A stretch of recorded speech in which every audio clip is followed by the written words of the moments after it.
Bonjour Lauriane, Bonjour. ça va? Oui, ça va et toi? Oui, ça va. Tu peux te présenter, s'il te plaît? Oui, alors je m'appelle Lauriane Bazin, j'ai 24 ans, j'ai fait un AVC à l'âge de 3 ans, donc il y a maintenant 21 ans. Donc les médecins n'ont jamais trouvé la cause de cet AVC et je n'avais pas d'antécédents du coup dans ma famille auparavant. Ok.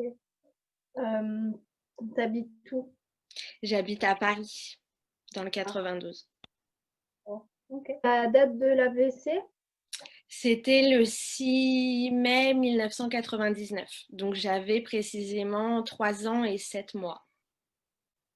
Combien de temps t'as mis pour être prise en charge entre la déclaration de ton AVC et ta prise en charge, ton traitement? Dans le centre de rééducation? Euh, euh, non, Par les le pompiers, déclenchement, tu veux dire? voilà. J'ai mis 2h30 Ok. parce que en fait, ce qui s'est passé, c'est que je suis tombée quand je sortais mon chien avec mon oncle et il s'est pas alerté en fait. Il pensait que c'était une simple chute d'un enfant.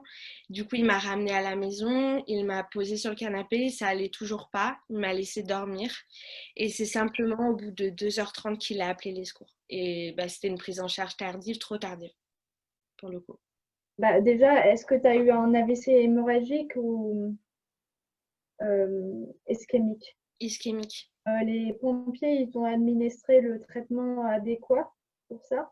Ou J'ai aucun souvenir. Pour le coup, je sais plus. Enfin, j'étais petite et le premier examen que je me rappelle, en fait, c'est que j'étais dans une salle. Je sais même pas c'était quoi cet examen, mais j'étais dans une salle allongée et en fait, on m'a posé des électrodes sur tout le torse, en fait. C'est tout ce que je me rappelle. C'est le premier examen que j'ai passé. Le reste, je sais pas. J'étais trop jeune, je pense. Oui, oui. Comment tu vivais avant? Tu t'en souviens ou... Oui, si, si, je m'en souviens très bien. Bah, en fait, j'étais une enfant ordinaire, enfin, qui vivait une vie d'enfant ordinaire, tout simplement. J'avais pas de problème dans ma famille. Il y avait aucun souci, quoi. Voilà. Et après, tu as changé de personnalité. Je sais pas si on peut appeler ça une personnalité à 3 ans. Bah, je sais que, enfin, je pense et c'est sûr que de toute façon, au niveau du caractère, j'ai changé parce que j'ai plus des excès, on va dire, de colère, j'ai du mal en fait à contrôler tout ce qui est émotion. J'ai une hypersensibilité qui est là et je sais pas si je l'avais déjà auparavant, mais je pense que ça a pas arrangé les choses, quoi. Ça a vraiment, voilà. Tu as fait quoi comme rééducation vu qu'il est- J'ai été placée dans un centre de rééducation pendant 6 mois où j'avais donc de l'école. J'avais de l'orthophonie, de l'ergothérapie et de la kiné. Ça a duré pendant 6 mois durant lesquels en fait je ne rentrais pas chez mes parents. Ils pouvaient venir me voir seulement une fois par semaine. Et ensuite, après ces 6 mois, en fait, je suis rentrée chez moi et j'ai été opérée du tendon d'Achille. J'ai fait différents examens comme les analyses de marche, les IRM, etc. J'ai enchaîné en fait. Voilà. Ok. Tu as été opéré du tendon d'Achille parce que tu frottais. Parce que je marchais sur la pointe des pieds, en fait, du côté gauche, que la pointe des pieds se posait et jamais le talon. Et eux, ce qu'ils voulaient, en fait, c'était vraiment pas récupérer le développement de la marche ordinaire, mais vraiment que j'arrive à poser le pied totalement à plat, en fait, voilà.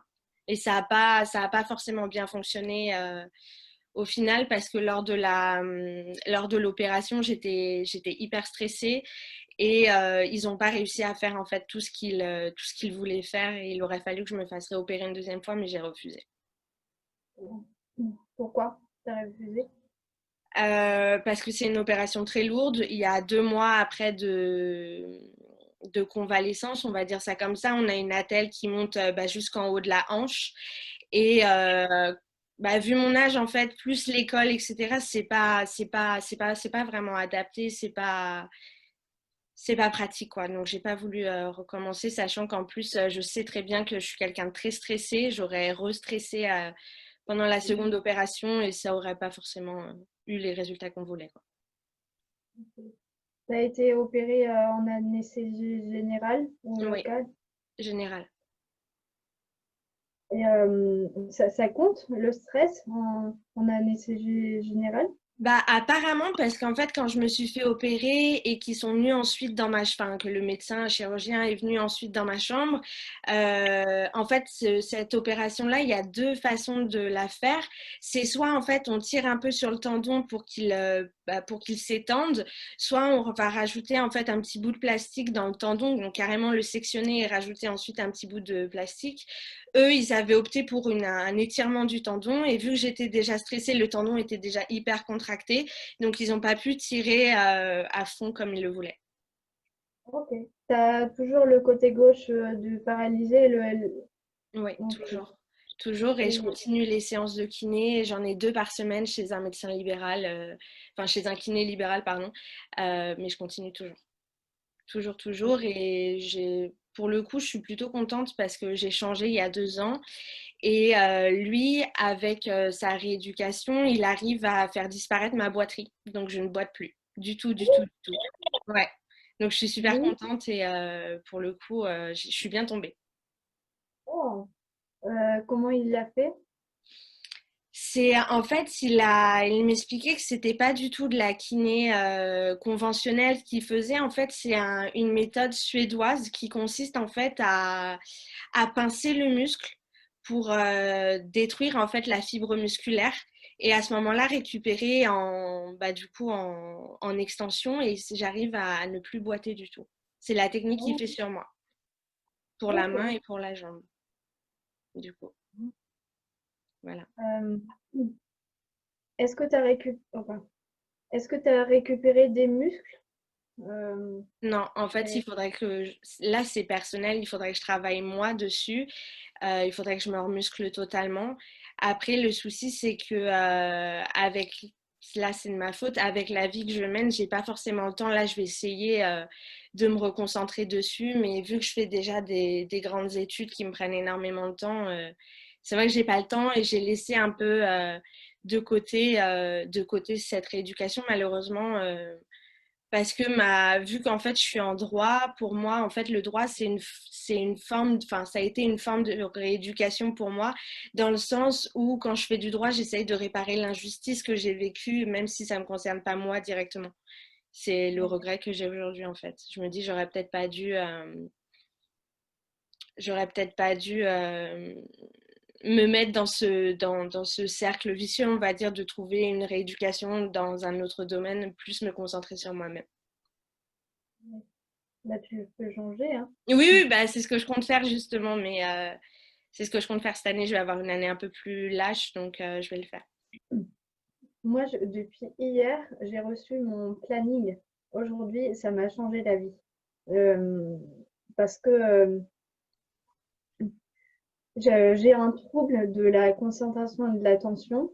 Ouais, Et quand je fais une tâche, je fais trois tâches en même temps, en fait. Et là, ça me permet de, de noter quelle tâche je dois faire on à va faire, ouais. quelle. Et, et toi, tu as un planning? Par rapport à l'AVC, tu parles? Non, bah, par rapport à tes cours et à la rééducation. Oui, oui, bah si, parce que mes cours, j'ai forcément un emploi du temps que je dois suivre. Après, bon, il y a beaucoup de travail personnel parce que je suis en bac+5 de droit et je passe le barreau. Donc, bon, c'est beaucoup de travail personnel. Oui, oui, moi, je fais énormément de planning parce que de toute façon, j'ai énormément de choses à faire et je suis obligée de m'organiser, en fait, sinon je m'en sortirais jamais.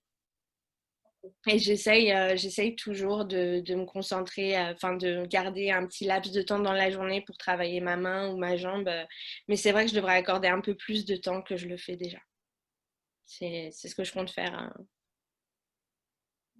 Voilà. Euh, est-ce que Est-ce que tu as eu des professionnels qui répondaient à tes besoins ou tu as eu différents professionnels parce Euh, que ne convenait pas? ouais, ben là, c'est une question un peu touchy. Je veux pas cracher dans l'eau de la soupe, mais comment dire? En fait, je trouve que de manière globale, je trouve que la médecine n'est pas avancée assez sur ce sujet, qu'elle est en retard en fait, clairement par rapport à d'autres maladies.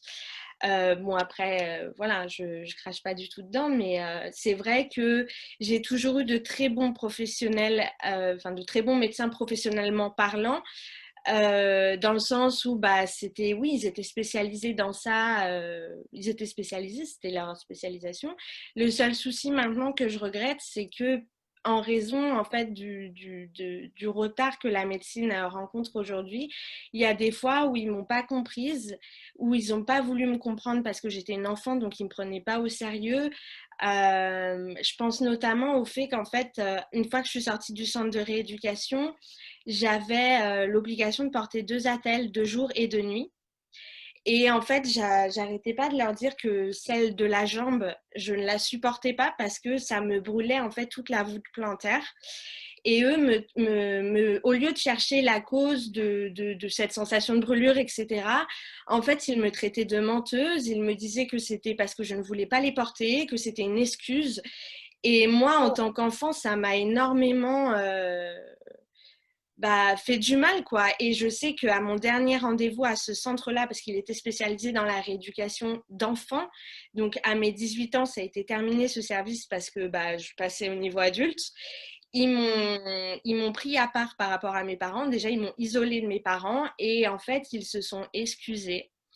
Ils m'ont dit qu'en fait, ils avaient trouvé la cause en fait de cette sensation de brûlure, mais je trouvais que bah, le mal avait été fait en fait depuis mon accident, on me traitait de menteuse. Ils appelaient carrément les autres médecins de l'hôpital pour montrer que j'étais une menteuse.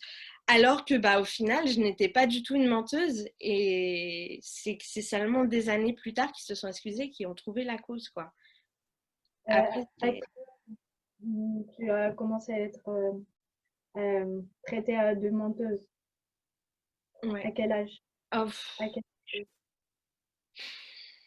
je dirais vers 6 ans. Mm. De 6 ans à 18 ans. Mais ils te l'ont dit vraiment comme ça? Ah non, comme C'est- ça. Non, comme ça. Ils me l'ont dit comme ça. oh. Donc, Et en plus, les enfants, ils mentent pas en général.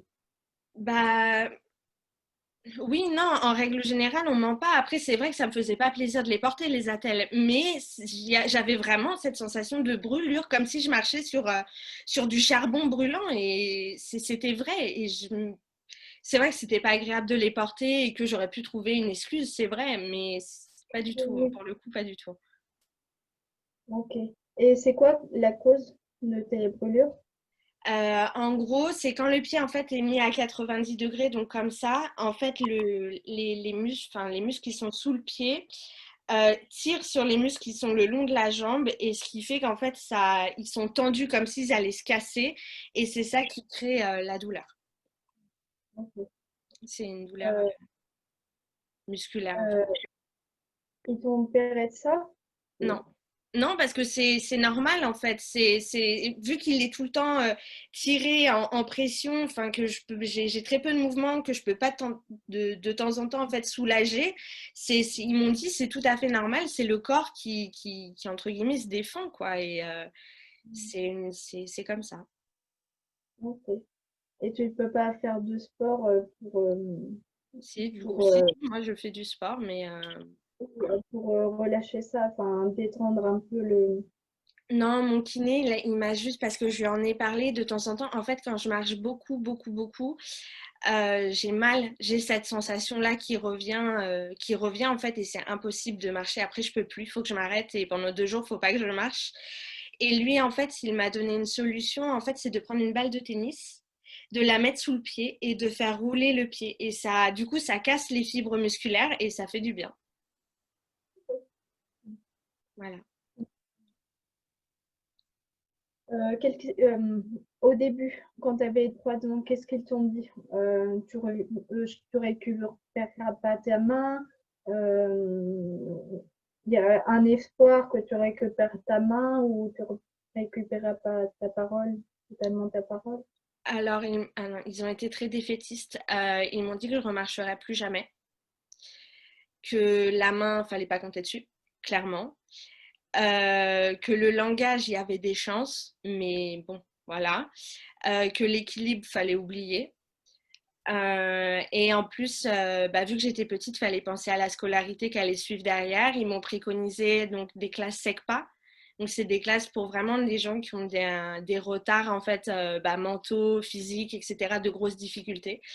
Ils m'ont dit qu'en fait, je suivrais jamais une scolarité normale. Et pour le coup, ils se sont trompés du début à la fin. Ils ont eu faux sur toute la ligne parce qu'aujourd'hui, je marche, je saute, je cours. J'ai très bien récupéré la parole. L'équilibre, je l'ai aussi récupéré parce que à mes 18 ans, j'ai pu faire du vélo. Ça a été un grand progrès pour moi.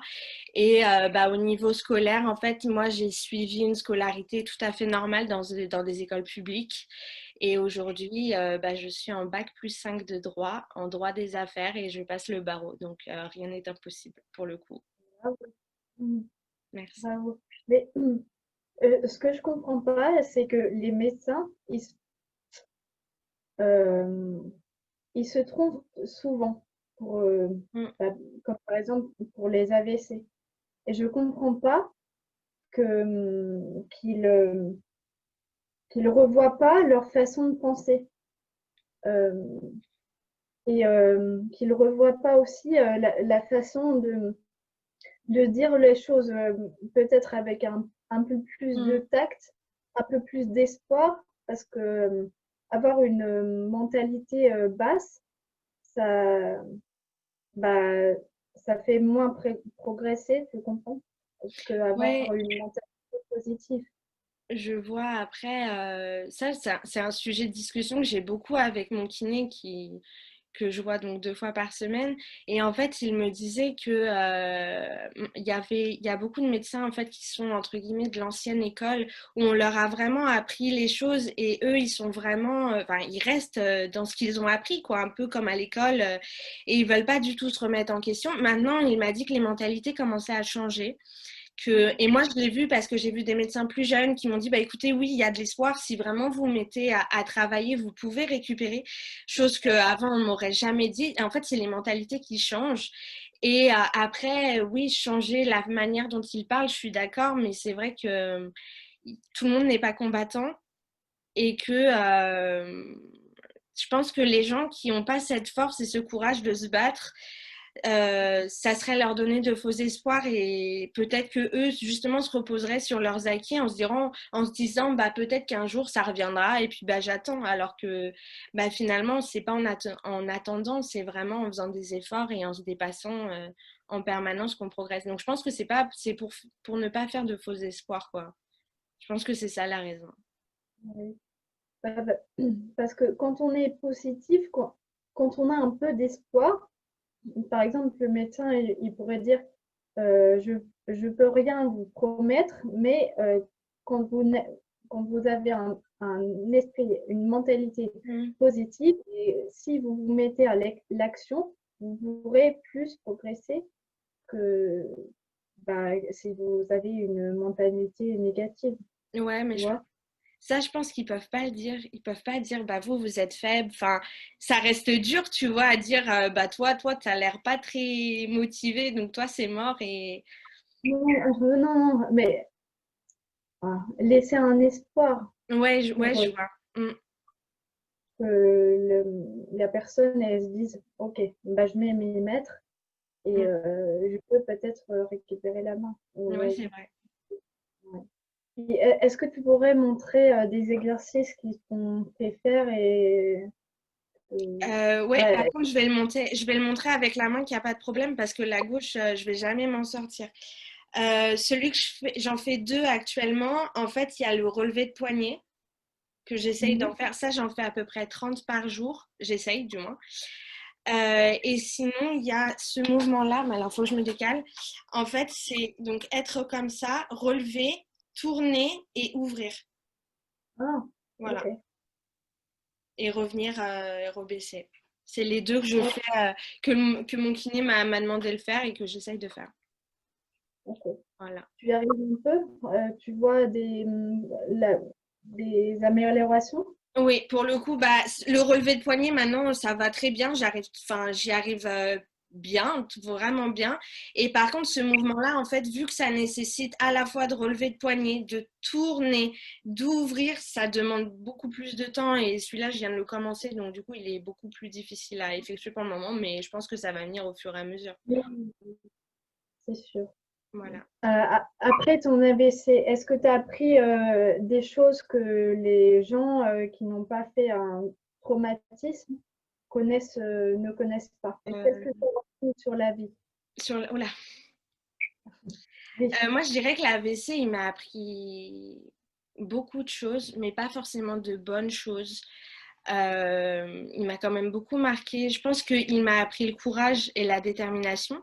Parce que ça m'a. Enfin, les médecins me l'ont dit, ils ont dit à ma famille qu'en gros, si je m'étais aussi bien sortie, c'était justement grâce à mon courage et à ma force, en fait, de vouloir m'en sortir. Maintenant, je dirais que l'AVC, même si j'étais toute petite, j'ai très vite compris qu'il y avait quelque chose qui allait pas, que ça allait être très difficile et qu'il allait falloir se battre.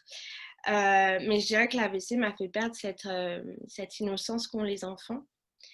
Et j'ai appris la dureté de la vie plus vite que tout le monde. Là où on essaye vraiment de garder les enfants innocents, etc. Moi, je suis pas du tout rester là-dedans. Et pareil, j'ai été très vite confrontée à la méchanceté des gens, qu'elle soit volontaire ou involontaire. Des fois, il y a des gens qui font des remarques où ils ne le font pas exprès, mais il y en a qui, on sent que c'est méchant derrière. Et bah, ça, pareil, en fait, ça, c'est vraiment ce qui m'a appris que tout le monde n'était pas bien intentionné et qu'il fallait forcément que je fasse attention à mon entourage, aux gens avec qui je suis.